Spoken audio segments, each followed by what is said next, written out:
सुबह के समय जिले की आईपीएस मैडम संजना शर्मा एक ऑटो में बैठी हुई थीं। ऑटो ड्राइवर को यह बिल्कुल भी अंदाजा नहीं था कि जो महिला उसकी ऑटो में बैठी हुई है वह कोई आम महिला नहीं बल्कि जिले की आईपीएस मैडम संजना शर्मा है। संजना शर्मा ने काले रंग की साड़ी पहनी हुई थी और उन्हें देखकर बिल्कुल एक आम सी महिला लग रही थी। संजना शर्मा अपनी छोटी बहन की शादी में उपस्थित होने के लिए छुट्टी लेकर ऑटो में बैठी घर जा रही थीं। ऑटो ड्राइवर को यह बिल्कुल नहीं पता था कि यह मैडम कोई आम औरत नहीं बल्कि जिले की आईपीएस मैडम है। ऑटो चलाते हुए ड्राइवर ने संजना से कहा, मैडम, आपकी वजह से मैं इस रास्ते से जा रहा हूं, लेकिन हो सकता है इस रास्ते में पुलिस हो। हमारे जिले का जो इंस्पेक्टर है वह ऑटो का चालान बिना वजह काटता है और पैसे लूटता है। पता नहीं मेरे किस्मत में क्या लिखा है। ऊपर वाला करें कि इस टाइम पर पुलिस ना हो। संजना शर्मा मन ही मन सोच रही थी कि ड्राइवर ये सब जो बोल रहा है, क्या सच में यहाँ के थाने का इंस्पेक्टर ऐसा करता है? उनके मन में यही सारी बातें चल रही थीं। जैसे ही ऑटो थोड़ी दूर आगे बढ़ी, उन्होंने देखा कि इंस्पेक्टर बलराम सिपाहियों के साथ खड़ा होकर चेकिंग कर रहा है। जैसे ही ऑटो उनके सामने आया, इंस्पेक्टर ने लाठी का इशारा करके ऑटो को रोक दिया। ड्राइवर ने जैसे ही ऑटो रोका, इंस्पेक्टर गुस्से में बोला, नीचे उतरो, अपने बाप की सड़क है क्या? इतनी स्पीड में ऑटो चला रहे हो, डर नहीं लगता तुम्हें? अब जल्दी से 5,000 का चालान भरो। इतना कहकर इंस्पेक्टर चेकबुक निकालने लगा। ऑटो वाले ने डरते हुए जवाब दिया, सर, मैंने कोई नियम नहीं तोड़ी। आप किस चीज के चालान काट रहे हैं? प्लीज ऐसा मत करें, मेरी कोई कमाई नहीं हुई है। मैं आपको इतने पैसे कहां से दूं? इंस्पेक्टर भड़क उठा, ज्यादा जुबान मत चलाना। पैसे नहीं है तो ऑटो क्यों चलाता है? जल्दी से ऑटो का कागज निकालो, कहीं चोरी का ऑटो तो नहीं है। ड्राइवर ने फटाफट कागज निकाल कर दिखाया। कागज में सब कुछ साफ था, कोई गलती नहीं थी। फिर इंस्पेक्टर बोला, कागज तो है, लेकिन फिर भी चालान तुम्हें भरना ही पड़ेगा। अब 5,000 नहीं तो 3,000 दो, वरना तुम्हारी ऑटो सिज होगी। पास में खड़ी आईपीएस मैडम संजना शर्मा सब कुछ सुन रही थीं। वह देख रही थीं कि किस तरह इंस्पेक्टर गरीबों को लूट रहा है और बिना वजह चालान काट रहा है। ऑटो ड्राइवर डरते हुए बोला, साहब, इतने पैसे कहां से लाएंगे? अभी तक तो कमाई नहीं हुई है, मैं कैसे आपको पैसे दूंगा? प्लीज छोड़ दीजिए साहब, जाने दीजिए। मेरे छोटे छोटे बच्चे हैं, मैं कमाई नहीं करूंगा तो वह बच्चे क्या खाएंगे? भूखे रहेंगे। साहब छोड़ दीजिए। मगर इंस्पेक्टर बलराम को जरा भी दया नहीं आई। उसने गुस्से में ऑटो ड्राइवर के गाल पर एक जोरदार थप्पड़ जड़ दिया और कहा, जब पैसे नहीं है तो ऑटो चलाता क्यों है? तेरे बाप का सड़क है जो इतना स्पीड में गाड़ी चलाएगा? ऊपर से मुझसे ही जुबान लड़ा रहा है। चल, तुझे थाने में सबक सिखाएंगे। इतना सुनकर आईपीएस मैडम संजना शर्मा खुद को काबू न कर सकी और इंस्पेक्टर के सामने आकर बोली, इंस्पेक्टर, आप बिल्कुल गलत कर रहे हैं। जब ड्राइवर का कोई गलती नहीं है तो आप बिना वजह चालान क्यों काट रहे हैं? ऊपर से थप्पड़ मारना कानून का उल्लंघन है।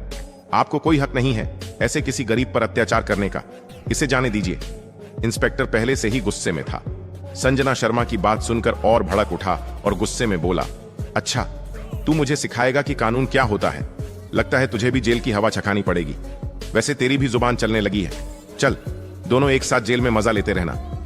आईपीएस मैडम संजना शर्मा गुस्से से लाल हो चुकी थीं, मगर खुद को काबू कर रही थीं और देखना चाहती थीं कि यह इंस्पेक्टर किस हद तक गिर सकता है। इंस्पेक्टर बलराम को जरा भी अंदाजा नहीं था कि आगे उसके साथ जो होगा वह बहुत बुरा होगा। उसे नहीं पता था कि उसके सामने खड़ी साधारण सी साड़ी पहनी हुई महिला कोई आम औरत नहीं बल्कि जिले की आईपीएस मैडम संजना शर्मा है। बलराम ने गुस्से में हवलदार को आदेश दिया और कहा, चलो, इन दोनों को थाने में मजा चखाएंगे। फिर 2 हवलदार आगे बढ़े और दोनों को थाने ले गए। थाने पहुंचते ही इंस्पेक्टर ने कहा, इन दोनों को यहीं बैठा दो, अब यही देखते हैं दोनों क्या करते हैं। इसकी औकात दिखानी पड़ेगी। हवलदारों ने दोनों को बैठा दिया। इंस्पेक्टर बलराम कुर्सी पर बैठा और हंसते हुए बोला, रामू, कहां है रे? चाय लेकर आओ। इंस्पेक्टर बलराम चाय पी ही रहा था कि तभी उसका मोबाइल बज उठा। उसने तुरंत कॉल उठाई और बात करने लगा। बलराम बोल रहा था, हाँ, सब काम हो जाएगा, बस मेरे पैसे तैयार रखना। आप टेंशन मत लो, मैं आपका सारा काम कर दूंगा। संजना शर्मा और ऑटो ड्राइवर दोनों बैठकर इंस्पेक्टर की बातें सुन रहे थे। संजना मन ही मन सोच रही थीं कि यह इंस्पेक्टर सिर्फ बाहर ही नहीं, थाने के अंदर भी गलत काम करता है और गरीबों को लूटता है, उनका हक मारता है और बिना वजह लोगों पर अत्याचार करता है। वह अपने गुस्से को काबू में रखी हुई थीं, मगर बिल्कुल शान से खड़ी थीं, क्योंकि उन्हें पता था कि इंस्पेक्टर के साथ आगे जो करेगी वह सीधे पूरे शहर को दिखेगा। वह मन ही मन प्लान बना रही थीं कि इसे कैसे लोगों के सामने बेनकाब किया जाए। पास में बैठा ऑटो ड्राइवर डर से कांप रहा था। उसके आंखों में आंसू थे। घर की चिंता और जिम्मेदारी से वह रो रहा था। मगर पास में बैठे आईपीएस संजना शर्मा को देखकर उसके मन में भी थोड़ा हिम्मत था कि वह बच जाएगा। तभी संजना शर्मा ने ऑटो ड्राइवर की तरफ देखते हुए कहा, आप टेंशन मत लीजिए, ये इंस्पेक्टर कुछ नहीं कर पाएगा। मैं आपके साथ हूं और इसे दिखाऊंगी कि कानून की ताकत क्या होती है। यह कानून का गलत इस्तेमाल कर रहा है। आप चिंता मत कीजिए, आपकी कोई गलती नहीं है। आप निश्चिंत रहिए, बिना वजह टेंशन मत लीजिए। आप सुरक्षित हैं और मैं कोई आम महिला नहीं हूं। मैं आईपीएस अफसर संजना शर्मा हूं। मुझे इस इंस्पेक्टर के सारे करतूतों के बारे में पता करना है। इसी वजह से मैं अभी चुप हूं। देखती हूं कि यह इंस्पेक्टर किस हद तक गिर सकता है, फिर जाकर इसकी औकात दिखाऊंगी। यह सुनकर ऑटो ड्राइवर को थोड़ा शांति मिली। वह एक आराम की सांस ली और बोला, क्या आप सच में आईपीएस मैडम हैं? तो आप, जब मेरे साथ इतना जुल्म हो रहा था, आपने कुछ क्यों नहीं कहा? मुझे बचाया क्यों नहीं? आप कहीं झूठ तो नहीं बोल रही हैं या फिर इन लोगों से मिले हुए तो नहीं हैं?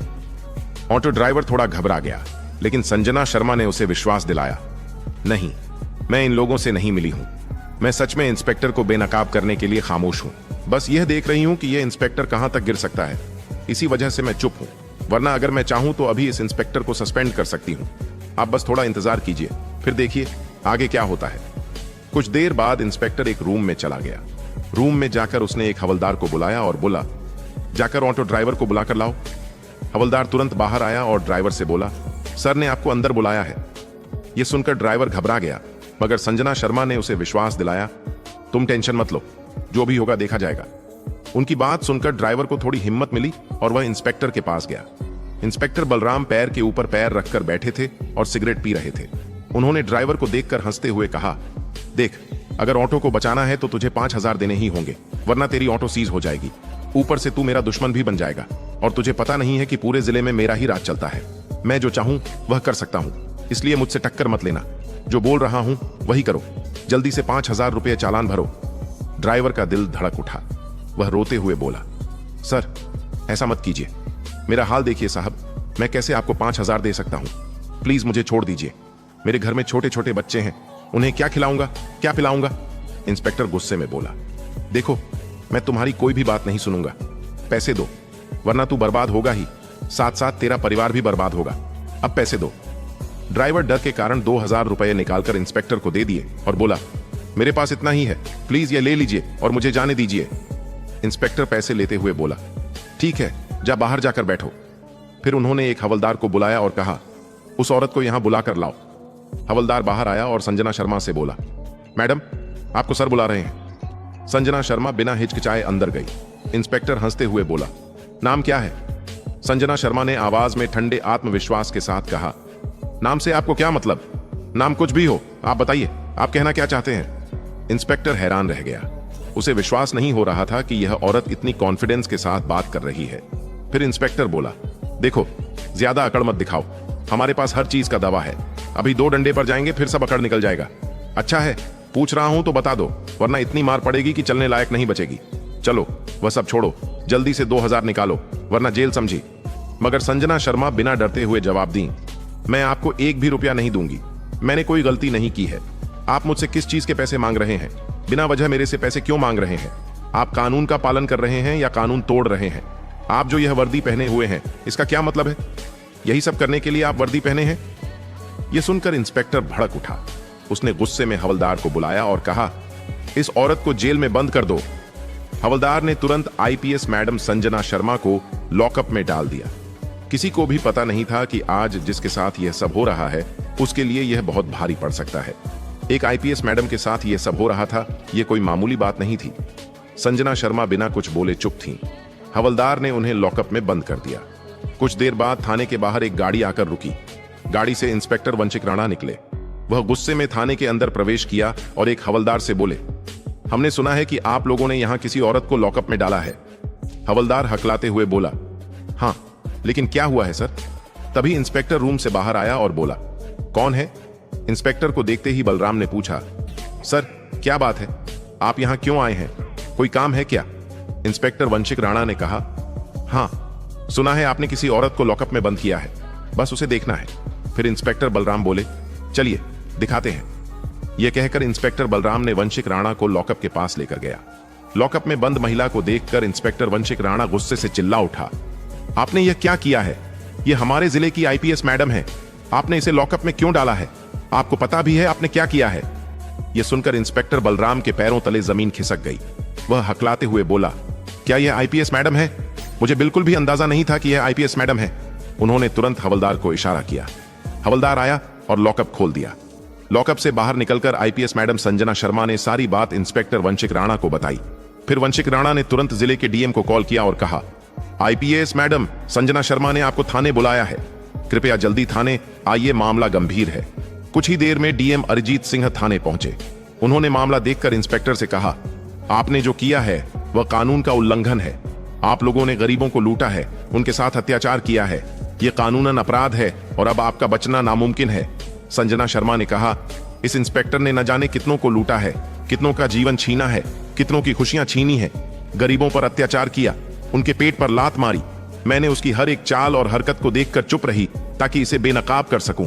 यह इंस्पेक्टर वर्दी पहनने के योग्य नहीं है। इस इंस्पेक्टर को हम पूरे शहर के सामने बेनकाब करेंगे और दिखाएंगे कि कितनी बड़ी गलती की गई है, ताकि आगे कोई भी ऐसी गलती ना करे।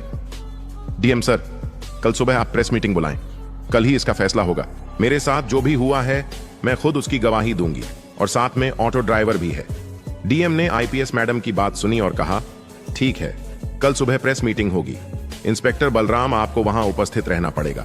साथ में ऑटो ड्राइवर को भी बुलाया जाएगा ताकि गवाही देने के लिए वह भी मौजूद रहे। यह खबर पूरे शहर में फैल गई।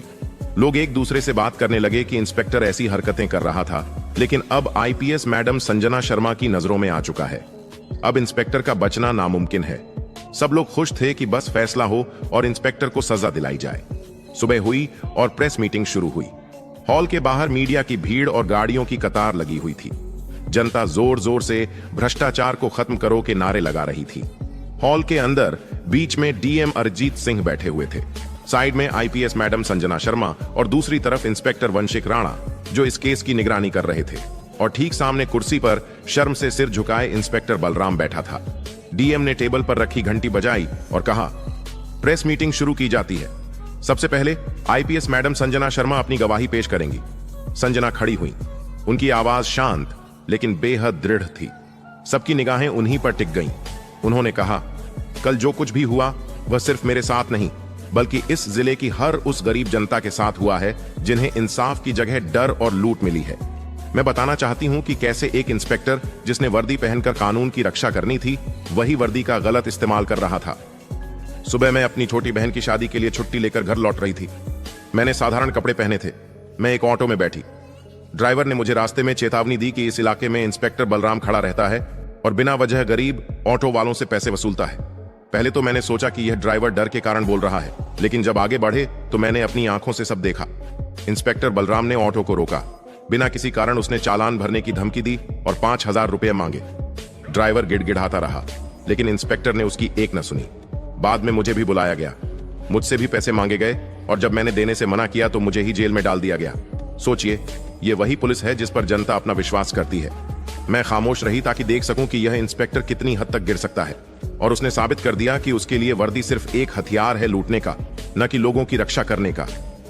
आज मैं यहां सिर्फ अपने लिए नहीं खड़ी हूं, बल्कि उन सभी गरीब मजदूरों, रिक्शा चालकों और आम लोगों के लिए खड़ी हूं जिनकी मेहनत की कमाई इस इंस्पेक्टर ने लूटी।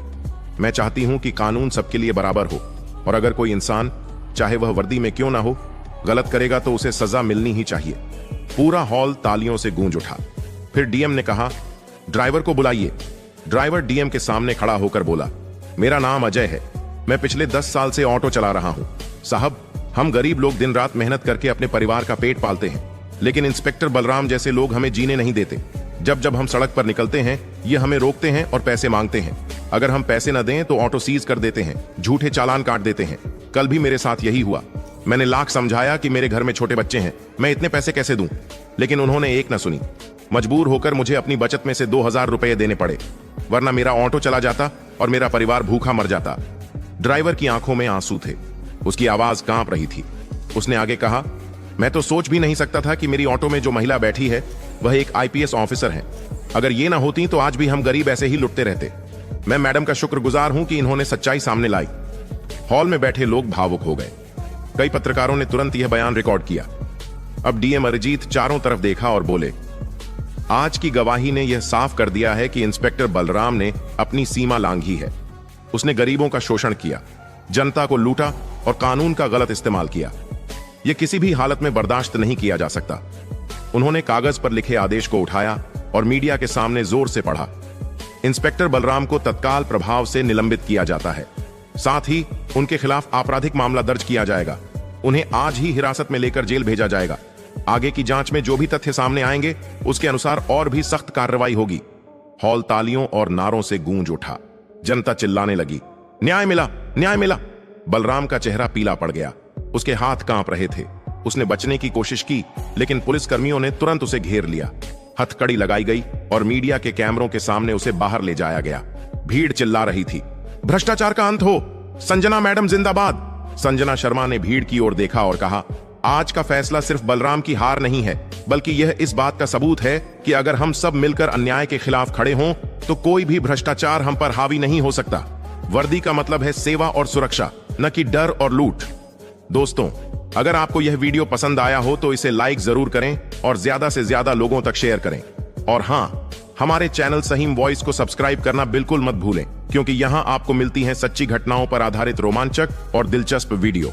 और हां दोस्तों, आप लोग कहां से वीडियो देख रहे हैं, किस कंट्री से देख रहे हैं, हमें कमेंट में जरूर बताएं।